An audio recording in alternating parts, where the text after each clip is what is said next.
الرحمن الرحیم رب اشرح لی صدری ویسر لی امری واحلل عقدۃ من لسانی یفقهوا قولی احمدک اللہم یا مجیب کل سائل والصلاة والسلام علی من هو افضل الوسائل وعلی آلہ واصحابہ ذوی الفضائل اما بعد فاعوذ باللہ من الشیطان الرجیم بسم اللہ الرحمن الرحیم ان اللہ اشتری من المؤمنین انفسهم واموالهم بان لهم الجنہ صدق اللہ العظیم وصدق رسولہ النبی الکریم الامین ان اللہ وملائکتہ یصلون علی النبی یا ایہا الذین آمنوا صلو علیہ وسلموا تسلیما الصلاۃ والسلام علیک یا سیدی یا رسول اللہ وعلی آلک واصحابک یا حبیب اللہ مولاي صل وسلم دائما ابدا علی حبیبک خیر الخلق كلهم هو الحبیب الذی ترجى شفاعته لكل هول من الأهوال مقتحم يا أكرم الخلق مالي من ألوذ به سواك عند حلول الحادث العمم ربي صل وسلم دائما أبدا على حبيبك خير خلق کلہم جل جلالہ وعم نوالہ واتم برہانہ وعظم شانہ کی حمد و ثنا اور حضور سرور کائنات مفخر موجودات زینت بزم کائنات قائد المرسلین خاتم النبیین رحمت للعالمین احمد مجتبی جناب محمد مصطفیٰ صلی اللہ علیہ وآلہ واصحابہ وبارک وسلم کے دربار گہر بار میں ہدیہ درود و سلام عرض کرنے کے بعد وارثان منبر و محراب ارباب فکر و دانش معزز محتشم حضرات و خواتین رب ذوالجلال کے فضل اور توفیق سے ان پر نور لمحات میں ہم سب کو ادارہ صراط مستقیم کے فہم دین کورس میں 20ویں درس میں شرکت کی سعادت حاصل ہو رہی ہے۔ میری دعا ہے خالق کائنات جل جلالہ تمام کی شرکت کو اپنی بارگاہ میں قبول فرمائے اور رب ذوالجلال امت مسلمہ کو میدان جہاد میں اپنا بھرپور کردار ادا کرنے کی توفیق عطا فرمائے۔ ہماری آج کی گفتگو کا موضوع ہے جہاد اور دہشت گردی میں فرق۔ خالق کائنات جل جلالہ قرآن مجید برہان رشید میں ارشاد فرماتا ہے ان اللہ اشتری من المؤمنین انفسهم واموالهم بان لهم الجنہ Allah have purchased from Muslims their lives by the regard of paradise۔ بے شک اللہ نے مسلمانوں سے مومنین سے خرید لیا ہے ان کی جانوں کو اور ان کے مالوں کو ان کو جنت دے کر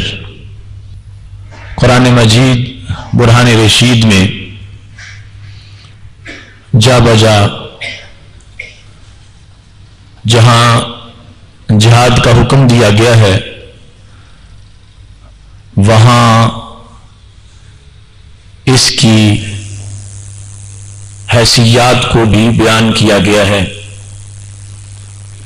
جس سے پتہ چلتا ہے کہ جہاد کیا ہے اور دہشت گردی کیا ہے۔ جہاد جو لغت میں کوشش اور مشقت کے معنی میں استعمال ہوتا ہے، شریعت میں اس کی تعریف یہ ہے، امام بدر الدین عینی عمدۃ القاری شرح بخاری میں لکھتے ہیں، بذل الجہد فی قتال الکفار لإعلاء کلمات اللہ، کافروں کے ساتھ لڑ کر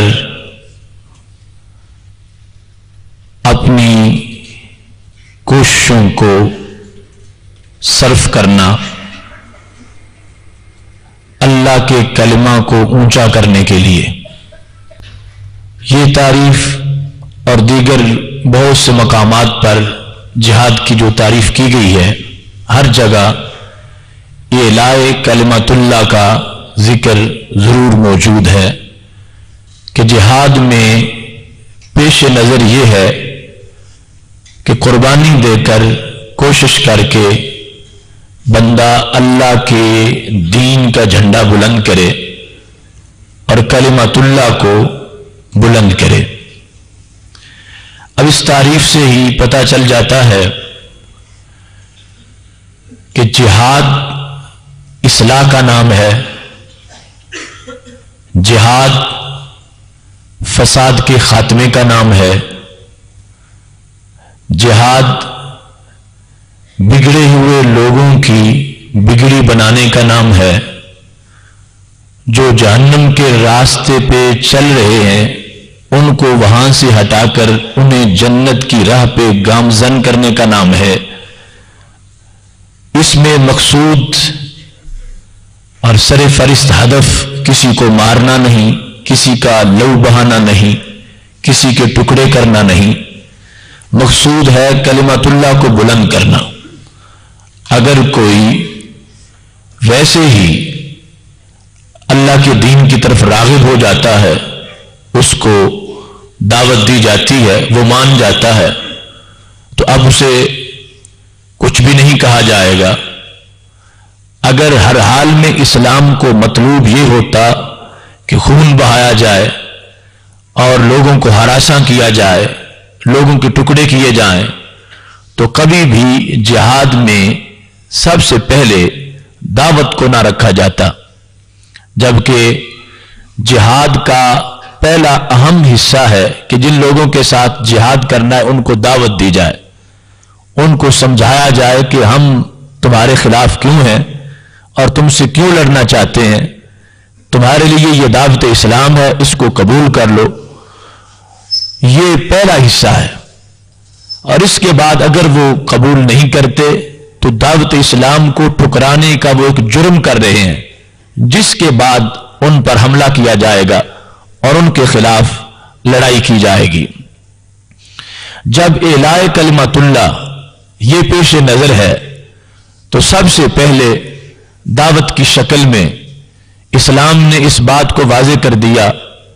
کہ خون خرابہ سے قبل اور لڑائی سے پہلے یہ دعوت پیش کی گئی ہے، اور یہ دعوت امن کی دعوت ہے، چین کی دعوت ہے، اور اتنی جامع دعوت ہے کہ جو قبول کر لے گا دنیا میں مسلم امہ کی تلواروں سے اور گولیوں سے بچ جائے گا اور آخرت میں جہنم کی آگ سے بچ جائے گا۔ تو یہ جہاد ایک اصلاح کا پیغام ہے جو کہ بندے کو دونوں جہاں کے اندر سرفراز کرتا ہے، رسول اکرم نور مجسم شفیع معظم صلی اللہ علیہ وسلم نے جب سیدنا علی المرتضیٰ رضی اللہ تعالی عنہ کو خیبر کی طرف بھیجا تھا تو یہ ان پر لازم کر دیا تھا کہ لڑنے سے پہلے ان کو دعوت دو. لن یہدی اللہ بک رجلا واحدا خیر لک من حمر النعم. اگر تمہاری ہدایت پر، تمہاری تبلیغ پر اور تمہاری دعوت پر ایک شخص نے بھی اسلام کو قبول کر لیا تو یہ تمہارے لیے پوری دنیا کے مقابلے میں بہتر ہوگا. کہ بے شک اللہ نے مومنین سے خرید لیا ہے، مومنین کی جانوں کو اور مومنین کے مال کو، ان کو جنت دے کر. اور جب یہ اپنی جانیں بیچ چکے ہیں اللہ کے سامنے تو کیا کرتے ہیں؟ یقاتلون فی سبیل اللہ، اللہ کے راستے میں جہاد کرتے ہیں. فیقتلون ویقتلون، اللہ کے دشمنوں کو قتل کرتے ہیں یہاں تک کہ خود بھی شہید ہو جاتے ہیں. وعدن علیہ حقا فی التوراۃ والانجیل والقرآن، اللہ کے ذمہ کرم پر یہ سچا وعدہ ہے تورات میں، انجیل میں اور قرآن میں. ومن اوفى بعہدہ من اللہ فاستبشروا ببیعکم الذی بایعتم بہ، اللہ سے بڑھ کے سچا قول وعدے میں کس کا ہو سکتا ہے؟ تو خوش ہو جاؤ اس بیع پر جو تم نے اللہ کے ساتھ کی ہے، اس سودے پر خوش ہو جاؤ. وذالک هو الفوز العظیم، اور یہ بہت بڑی کامیابی ہے. اب اس آیت کریمہ میں جو جہاد کی حیثیت واضح کی گئی تو اس سے دوسرا بڑا فرق ہمارے سامنے واضح ہو رہا ہے کہ دہشت گردی ایک جنون اور ایک خواہش ہے بندے کی، اور وہ اپنی ایک وحشت کو اور بربریت کو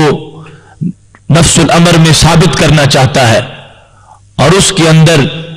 اور کوئی چیز اس کے پیش نظر نہیں کہ جس ہدف کو دین کے لحاظ سے وہ حاصل کرنا چاہتا ہو. جبکہ جو مجاہد جہاد میں نکلا ہے تو اس کو وہ سودا مجبور کر رہا ہے جو اس نے اللہ کے دربار میں کیا ہوا ہے. اصل میں یہ قرض اتارنے نکلا ہے، اس واسطے کہ جب اللہ نے اس سے اس کی جان کو خرید لیا اور جنت اس کے نام لگا دی تو اب یہ اس کے ذمے ہے کہ جنت جب اس کو مل چکی ہے تو یہ اپنی طرف سے اپنی جان بھی اللہ کے دربار میں پیش کر دے. تو خالق کائنات جل جلالہ کے دربار میں جان کا پیش کرنا یہ اس پر ایک قرض تھا. انتظار کر رہا تھا کہ میں کب یہ جان اللہ کے دربار میں پیش کرتا ہوں تو جب وقت جہاد آیا تو یہ اپنی جان کی ادائیگی کے لیے خالق کائنات جل جلالہ کے دربار میں جان پہنچانے کے لیے باہر نکل آیا ہے. اب اس کا تعلق اپنی خواہش کے ساتھ نہیں، اس کی تلوار چلانے کا تعلق اپنے دل کی کسی چاہت کے ساتھ اور نفسانی خواہش کے ساتھ نہیں ہے، بلکہ یہ اس لیے جان دینا چاہتا ہے کہ اللہ نے اس کی جان کو پسند کر لیا. اس کے دربار میں ہر سودا بکتا نہیں، وہ خاص سودے ہیں جو وہاں پہ اس دربار کے لائق ہوتے ہیں اور اس میں یار کی ہوتے ہیں اور پھر ان کو قبول کر لیا جاتا ہے. لہذا مجاہد تو اللہ کے شکر کے جذبہ سے سرشار ہو کر نکل رہا ہے. تجھے وہ شاخ سے توڑے زہے نصیب تیرے، تڑپتے رہ گئے گلزار میں رقیب تیرے. کہ ہر شخص کی جان کی یہ قدر ہی نہیں کہ اللہ اس کو قبول کرے. میری جان کو میرے رب نے قبول کر لیا ہے، لہذا یہ قرض اتارنے کے لیے کہ جنت مجھے مل چکی، جان ابھی تک میرے پاس موجود ہے، یہ جان میں جاں آفری کے سپرد کرنا چاہتا ہوں. یہ انداز شکر میں، شوق شہادت میں اور اس فرض کی ادائیگی کے لیے آگے بڑھ رہا ہے. اس میں اس کے اپنے نفس کی کسی لذت اور خواہش کا کوئی تعلق نہیں ہے. جبکہ دہشت گرد جو ہے وہ اپنی جنونیت اور شیطانیت کو ایک چین دینا چاہتا ہے اور لوگوں کا خون بہا کر وہ اپنی بربریت کو ثابت کرنا چاہتا ہے. یہ بات اس آیت نے واضح کر دی کہ اللہ کا بندہ جب تلوار چلا رہا ہوتا ہے اس وقت اس کی اپنی کسی خواہش کا اس تلوار کے چلانے میں کوئی دخل نہیں ہوتا، بلکہ وہ صرف اور صرف اپنے رب کی رضا کے حصول کے پیش نظر تلوار چلاتا ہے. تو خالق کائنات جل جلالہ اس کے اس عمل کو قبول فرما کے